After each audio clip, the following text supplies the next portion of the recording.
on the issues. We have had this week some leaks about these speeches that Hillary Clinton gave to Wall Street banks. In one of the speeches, she said this, quote, "But if everybody's watching, you know, all of the backroom discussions and the deals, you know, then people get a little nervous, to say the least. So you need both a public and a private position." Isn't that idea that there is a public and a private position what worries voters about Hillary Clinton? Well, let's be clear. I think there's a distinction between what goes on in negotiations and what her positions are on the issues and have been on the issues. Let's keep in mind, Hillary Clinton went to the floor of the NASDAQ in 2008 and said that the swaps and derivatives and what was going on with the mortgage lending market was wrong and was going to crash the economy, and she was right. She's called for closing the interest loophole for some time now. Her public position and what she's going to fight for as president are one and the same. I guess what people would say, though, is she may have done that in public, but then the tone of these speeches, the easy familiarity with the people in the audience, shows that Bernie Sanders may have had something, he may have been right when he said, you know, she's telling him one thing in private, saying one thing in public. The message they're getting is you don't have to be too worried.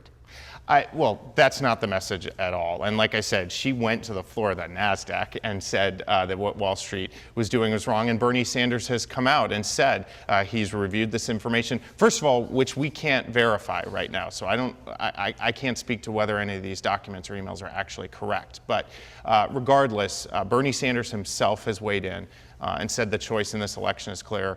Donald Trump cannot become president. We have to elect Hillary. Again, from this same batch of excerpts of those speeches on the question of trade, on the Trans-Pacific Partnership, that deal with 11 countries, she has said in the past the TPP sets the gold standard. She is now against the TPP in its current form, but in these speeches, she's talking about how it's moving along in the right direction. She says, I led the way on this. Again, we have this situation where there's a public and a private on the issue of trade, which is quite important to people. Well, it's important to understand the context for this. First of all, when she was Secretary of State, it was her job to negotiate on this deal.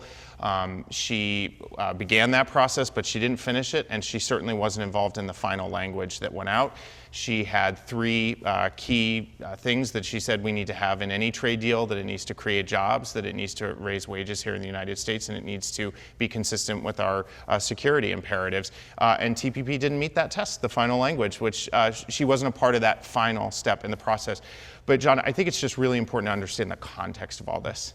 These documents were dumped out there by the Russian government. The Department of Homeland Security took the unprecedented step this week of saying this was beyond the shadow of a doubt the Russians, and they did it to help Donald Trump. They want us to be bogged down in this.